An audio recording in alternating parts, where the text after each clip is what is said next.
Apple's Time Flies event, where we are expecting to see a host of new Apple products and services.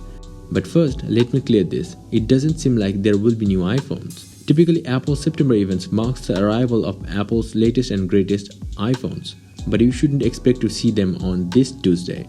The event will be focused on unveiling new iPads and Apple Watch products. Sadly, no AirPods Studio 2. You have to wait a little for that. While there is no official confirmation, leaked information by John Prosser states that the Apple launch event on September 15 will include 2 new iPad models, an affordable Apple Watch SE alongside Apple Watch Series 6. As for the leaked information, the Apple Watch SE will have 2 variants, GPS and cellular, each having 2 sizes. It will be powered by the S5 processor from the Watch Series 5, which is actually an S4 processor with magnetometer, and the Watch SE will be based on the Series 4 watch. The Apple Watch Series 6 is said to be much more significant upgrade than last year.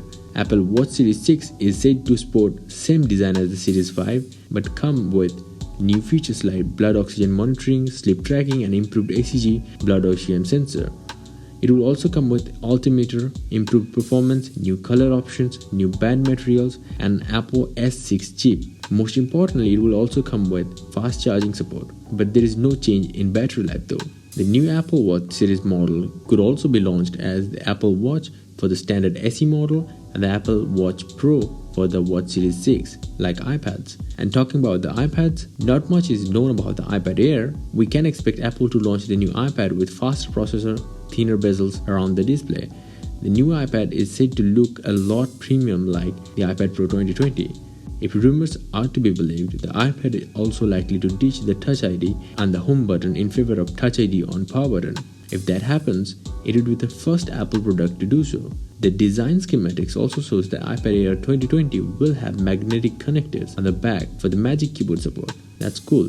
It will also come with A14 Bionic chip, which is a bit confusing as the latest iPad Pro is having A12Z. It will feature 64GB of base storage and 5 color options. Now the base iPad will get a new A12 processor, which will provide significant upgrades from the current Gen 18 Fusion chip. The display size will remain at 10.2 inches. I hope Apple will bring a little more changes to the iPad apart from the processor upgrade. Now one more thing, we will finally see AirTags.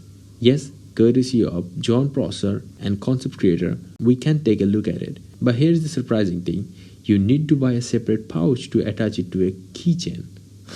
Anyway, if you want to see more episodes like this, please hit the like button, please do subscribe or watch my other videos.